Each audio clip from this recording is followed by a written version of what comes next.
is a highway, then heaven is a bus stop. Been waiting for a minute there, or has it been forever? 'Cause dying don't agree with... Welcome to the Board Ghost Rules Primer for Tall Pines. Tall Pines is a game from Ahva, Gaborit, and Miles Gaborit, and published by Self-Critical Hits Game. You can check out the game on selfcriticalhits.com. It's also available on Indie RPG, and we'll have links on Board Ghost website to those places and in the show notes here. So Tall Pines is a card game. It's a card-driven game. So what you need to play is 3 to 6 players. It's going to take about 30 minutes per player.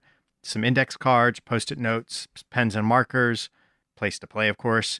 You'll need the Tall Pines cards that come when you buy the box and a copy of the rules, which are available online. So you can kind of go online to read more about this. Again, if you go to selfcriticalhits.com, you can find that. I believe the game was kickstarted. So the basic tenor of the game is kind of in this mode of like a David Lynch, like symbolic mystery movie, like murder mystery horror movie. And your goal is to, as a team, sort of find the killer and solve the mystery, and in doing so, sort of clear the cloud of the dark sort of like weight from this small town that you live in, or that the protagonists live in. Again, some dark subject matter. You know, we're dealing with some Twin Peaks style murder and mayhem and dark mysteries. So keeping an X card on hand or a discussion of veils and lines could be really helpful. So setup, of course, first things first, you're going to create your victim, stuff you already know about the victim. They're an 18-year-old, well-liked, quote, good kid in town. You're going to fill out more about the victim as setup progresses. You'll also name the victim, of course.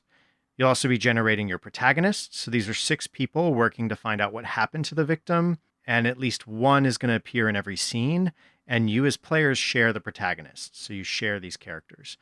There are protagonist cards, and those are 2-sided. So one has a setup question that helps you fill in background about the victim, and both sides have conditions you check at the end of those scenes to see if those conditions are met.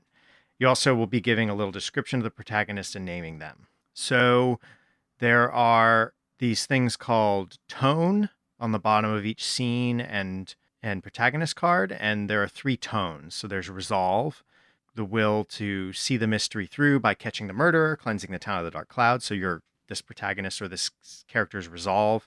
Shame, the urge to hide the murder from outsiders, pretend all is well.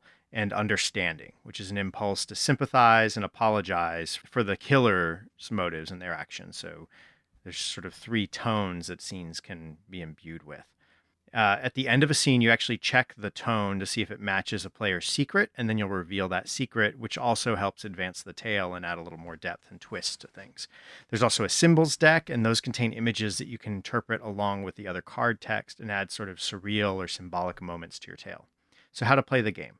You're going to go through your setup, shuffle the protagonist cards, and draw 6 and lay them down on the table. Then as a group, you'll name the 6 protagonists and take turns answering the questions about the victim that are on these cards, and then you'll name the victim. Then you're going to shuffle the secret cards and give one of those to each player. Then you're going to shuffle the Act 1 cards, and you're going to deal 3 to each player and put the rest on the table as like the Act 1 scene deck. Next, you're going to take the symbol deck. You're going to shuffle those symbol cards up and lay out 6 face up along above the protagonist cards and put the rest in a pile face down next to them. And that's the symbols deck. Now you're randomly going to choose, and you can be more deliberate if you want to, but there are different endings, end or close cards, they call them, for Act 1, Act 2, and Act 3. So you'll put the Act 1 one sort of out in plain view for everyone, and you should keep Act 2 and Act 3 somewhat visible too, because people can actually get a sense of where the overall story is going as they build their scenes. That's okay. They can maintain a clear picture of where it's all headed.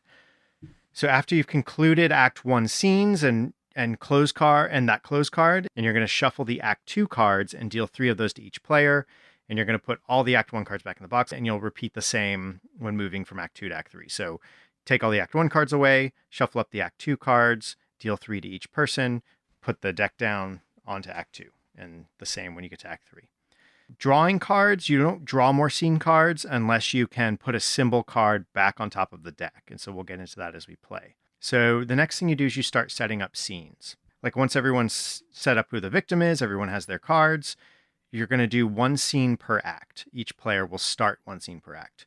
So you look over your cards, see if you have an idea. The first person to play has an idea, plays a scene, and you proceed from there. And you take turns until everyone's created a scene in the current act. So you start by choosing a scene card from your hand and a protagonist to focus the scene on, and then you describe what's happening on the thing. Right off the bat, you want to think about it like a movie or TV show, sort of what the camera sees, then describe what happens in the scene, who's there, what's happening, what the protagonist says and does, and note the names of any new characters that are created.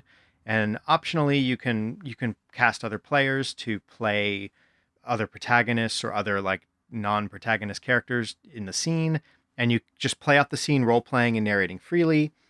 When another player plays a scene card or symbol card into your scene, they describe how it manifests and alters that scene. And you can't have more than 3 scene cards or symbol cards total played into a scene, and you can't play more than one. So you can only play so many cards into the scene. The player who started the scene decides when it ends. So after a scene's over, you check to see whether the lead protagonist in the scene, if their conditions have been met on their card, and if they have, you flip them over, and you count up the tones in the scene, including the tone of the protagonist, to see if a secret is unlocked. And after determining whether a secret was unlocked, you put all the used scene cards in the discard pile and return everyone's symbol cards to the players who played them. And each player starts one scene per act. Then you play the act close and proceed to the next act. And after the third act close, the game is over. So you can play it, like you're a director, you can play it like an improv actor, and you can move freely and clearly between them. So cards in a scene, that's sort of one thing to throw in there. It lets you provide some input, but it costs you cards. You have one fewer cards to play on your turn or in subsequent scenes. So the player who creates the scene contributes the first card. That's a scene card from their hand. And when they start the scene, the other players can contribute a scene card from their hand or a symbol card from the symbol row. And that'll be put down in with the other scene card. When you contribute a scene card or a symbol card into a scene, you are empowered by playing that card to describe how it manifests in the scene. What words on the scene card or in the image of the symbol means in the context of the scene at hand. How does it change the action of the scene? Does it mean more characters enter the scene or a new topic comes up in conversation? Ending scene, again, once you declare that it's over, you put that out. Unlocking secrets. So after a scene ends, you check all the tone again, check the protagonist card. Once the secret is unlocked, then you begin a secret scene right away. Secret scenes are played kind of differently. You read the question on the back of the secret, then select 3 symbol cards from the symbol row that you've dealt out, and you use them to describe and illustrate the elements of a scene that answer the questions on the secret card. You don't play any other additional cards into a scene, though the player who starts the scene can assign roles to other players as usual. Players only get 1 secret card for the duration of the game. Secret scenes are like bonus scenes. They don't count as one of the scenes that they must start in each act. So it doesn't count to the totals. So finishing acts, there's actually 1 more scene per act. So what you're going to have, let's say you have a 4-player game, you're going to have the 4-player scenes per act plus an act scene per act. So that's 15 base and then 4 potential secret scenes on top of that. So at the end of an act, once each player has played out a scene, not counting secret scenes, of course, and the final player ends that final scene, you read aloud the condition at the top of the act close card for act 1, and it'll determine who should start the act close scene. So it consists of a prompt, just like a normal scene card, and a list of elements to include in the act close based on what tones were dominant in the preceding act, so what tones kind of came up more. And whoever's going to start the act close scene should count the number of tone cards in the discard pile and among all the protagonists and incorporate those elements into the most numerous tone in the close act scene. So basically said, like, that's a mechanic to say, okay, the tone of the first act was very understanding of the killer, and because of the protagonists in play and how many understanding cards we have in the deck, that's going to affect how our act close is if we go for the more understanding final or scene of this act. Other players can add cards to contribute to the act close scene using the same rules in the normal scene, but no more than 1 card per player, and overall, again, no more than 3 cards per scene. including the Act Close cards. You can really only add a couple more cards to it. After you played the Act 3 close scene, the game is over. And if you have time, you can kind of talk through what you played. Some of the blanks that you may fill in sort of as you go, because you may not answer all these questions, is who killed the victim? Are there multiple suspects? Did assumptions of guilt change during play? If there are other deaths, were they the same killer? Who's your favorite protagonist? Who's your favorite supporting character? Et cetera, et cetera. So there's all sort of options. Like, again, if this was a TV series, what would get it another season? Would there be any spin-offs for specific characters? So you're going to be playing a number of scenes. It's mechanically, the cards, there's a lot of play in there, and there's actually even an expansion called Cyclopean Bluffs and Deep Space Monitors that give you a couple of expansions to the Tall Pines base deck. And there's enough in there to play a variety to get quite a few plays out of the deck.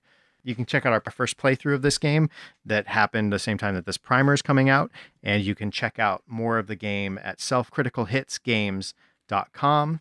Again, that's selfcriticalhitsgames.com, and you can purchase the game on Indie Press Revolution.